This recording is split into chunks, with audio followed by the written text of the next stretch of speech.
Let me guess, it was a big birthday, or maybe the start of summer with swimsuit season, or even New Year that gave you this huge burst of motivation to start all these healthy habits, all these things that you thought were such a good idea. You were so motivated to do them.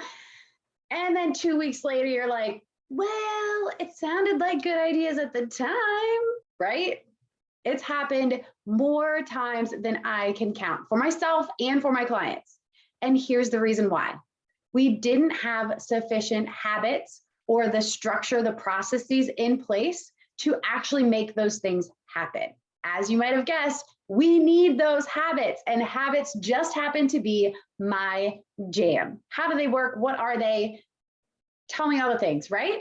Before I do, give this post a like if you're already finding it helpful, subscribe to my channel, and hit that bell to be notified every time I release a new video so you don't miss a thing. And if you are new here, welcome. I am Coach Mack, the founding health coach of Running with Bacon, where I help women feel like themselves again via fitness, one small step at a time. So as you know, motivation comes and goes. We simply cannot rely on it. And if you want to check out this video, you'll see motivation actually follows action. Well, what can help us get into action? Habits. When you break it down, a habit is just a type of behavior. So all habits are behaviors, not all behaviors are habits. So what we're really talking about when we're talking habits is behavior change. A habit is really just another name for a brain hack.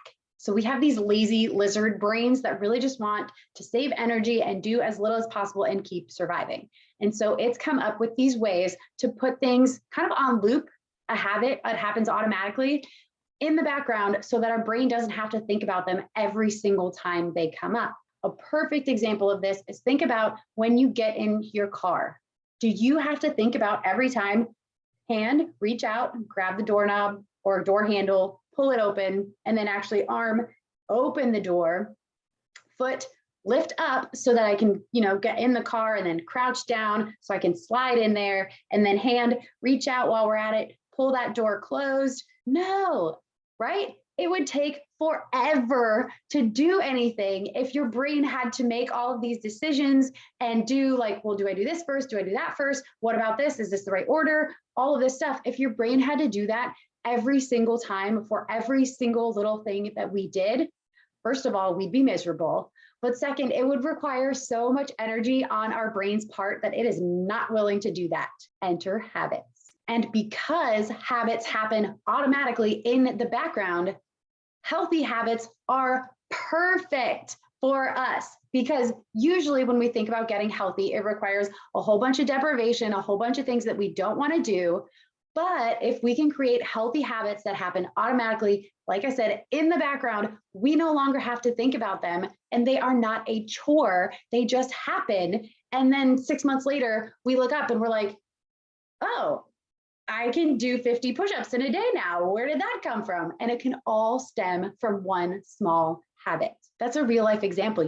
I started a habit stack where every time I used the restroom, I did a couple of push-ups, and then I added on a push-up here, a push-up there. Before I knew it, I was doing 50 push-ups per day just with this one little habit stack. So it's real. But so what is a habit actually? Well, it's broken down into 3 parts. It has the prompt, might call it like the trigger or the reminder or whatever you want to call it. I call it a prompt. And it's basically the thing that reminds you to do the habit. And then obviously after the prompt, you have the habit itself. That's the behavior that you want to do. And then you have the result of doing the behavior. I prefer to think of it just as a reward, because anytime I'm trying to instill a healthy habit, I want the result to be a reward, because we change best by feeling good, not by feeling bad. So if I can get that result to be a positive one, it will keep that habit looped. So prompt, behavior, or the habit you want to do, and then the reward. And it becomes the cycle, and it becomes, you guessed it, habitual. It's also why I love the concept of habit stacking, because it takes the prompt out of it altogether, because you already have one. So if that concept is new to you, a habit stack is just what I described in my example of using the restroom, doing a push-up. And so in this three-part anatomy of a habit, where I have the prompt, the habit, and the result or the reward, I have the prompt would be me using the restroom. The habit is a couple of push-ups, and then the result, or in my case, the reward, I feel strong when I do push-ups. And so then I kept doing them and kept doing them. So that is a habit stack. On the flip side, you can use I say artificial prompt. So for example, you could set an alarm or a reminder on your phone, and it's not cheating at all. Don't get me wrong. I love using technology to help me develop habits. But when it's habit stacking, it's much like getting into your car. When you think about all of those little actions and little things that you do, that's like one big habit stack just to get into your car. We just don't think of it that way. But so you can see how then your healthy habits, when you start stacking them up, they can just become this one string of healthy behavior that you do, a healthy routine that you have. That's one habit after the other, and it just simplifies the process and makes it so much easier. All it takes is a little bit of design on the front end. Up front, you have to think about what is the prompt, what is the thing I want to do, and what's going to be the reward. And don't overestimate that reward. It can be something as simple as that strong feeling, or a fist pump, or a pat on the back, a little wink in the mirror, whatever it is, something that will just have you feeling this much of goodness to keep that pattern going. So using this knowledge of what a habit is and what makes up a habit and how we actually have the power to design them, we don't have to rely on our lazy reptile brains, which obviously are going to default to lazy, not as good for us stuff. We design them on the front end and make healthy so much easier.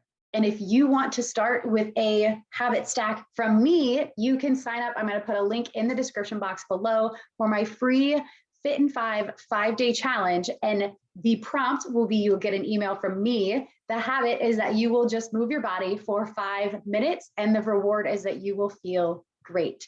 And all it takes is 5 minutes. So sign up, start habit stacking today, get into the habit of making healthy easier. I'll see you in the next video.